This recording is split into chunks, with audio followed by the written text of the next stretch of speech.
This is the sad story of Elena Jones. Elena is spending a few days at the hospital. She really didn't intend to come to the hospital, but just a few days ago, something happened. Elena decided to clean the top of the kitchen cupboards. There was a stepladder in the basement, but Elena just didn't want to take the trouble.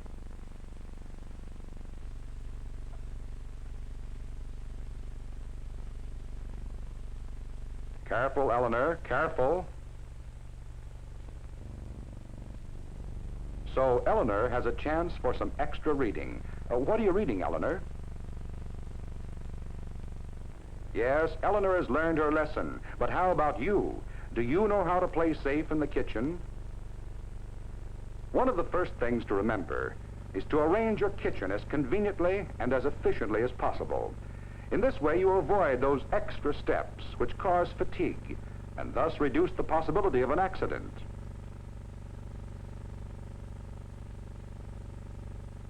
Store the things you use near the place you intend to use them.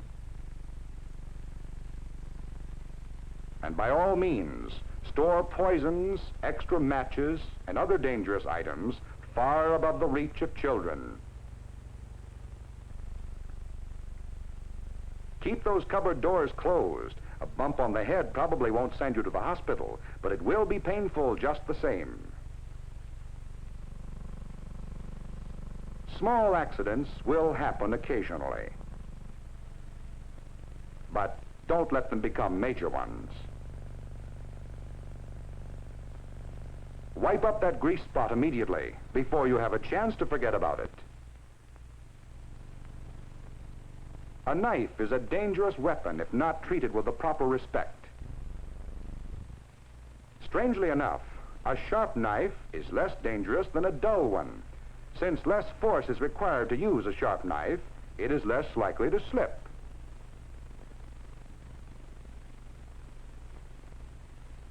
Whenever possible, use the knife so that the direction of force is away from the body. Then if the knife should slip, it'll do no great damage. And keep those fingers out. If possible, store knives in a knife rack. It is safer and more convenient, and also protects the edge from contact with other utensils. This is the wrong way to wash knives. They should be washed separately and one at a time. If you lose a knife in the dishwater, you're likely to find it the hard way. Sure to treat even small injuries immediately to avoid danger of infection. And while we're on the subject of knives, they just weren't rough edges to cut fingers.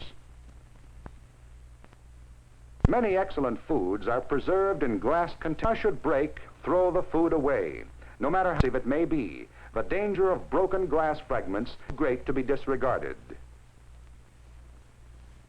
No kitchen is complete without a range, but there are right and wrong ways to use one. With a pilot light, lighting the barrel, but make sure that the gas actually does ignite. If it doesn't have a pilot light, light your match before turning on the gas. Before lighting it. This way you allow any accumulated gas to escape and prevent a possible explosion. After this time has elapsed, light and insert the match, then turn on the gas.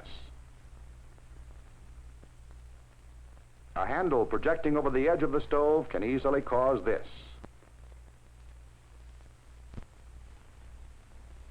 Keep the handles on your pots and pans tight and in good condition. A loose handle can cause many a spill. A screwdriver kept in the kitchen will be handy for keeping things in good repair.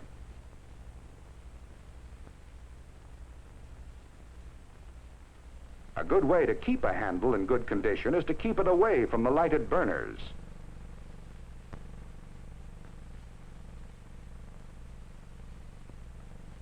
Use a dry pot holder that is large enough to protect your hand, yet not large enough to extend into the flame.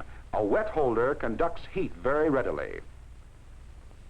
When removing the lid from a pan likely to contain steam, tip the lid in such a way as to direct the steam away from your body.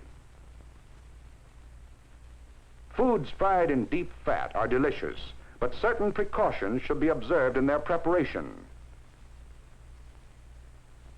The mistakes usually made are filling the pan too full and is at a temperature 200 degrees hotter than any water clinging to the food boils vigorously. This is likely to carry the fat over the side, where it may ignite. Pour the fat into a large container, large enough so that the fat is at least 3 inches from the top. Keep the food as dry as possible. Remember, it's the water that causes the bubbling.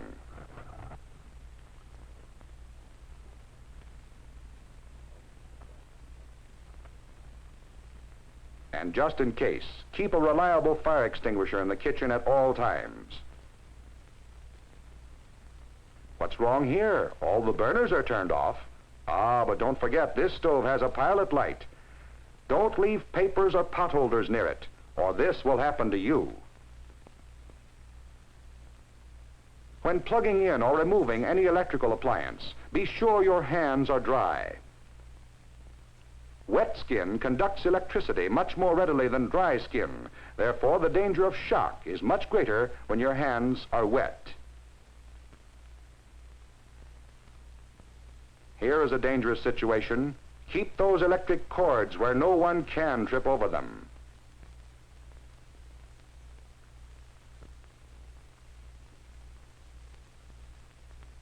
If you use any of the many kinds of special equipment designed for the kitchen, be sure to read the manufacturer's recommendations for safe operation and follow them closely. It is not sufficient to follow the advice of some friend who ought to know. Consult your instruction book and get the correct information. When it becomes necessary to climb, do it a safe way. The few dollars you pay for a ladder are well spent in terms of convenience and safety. Remember Elena Jones?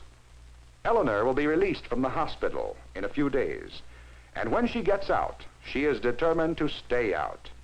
Eleanor had to go to the hospital to learn her lesson, but you don't have to. Remember, it pays to play safe in the kitchen.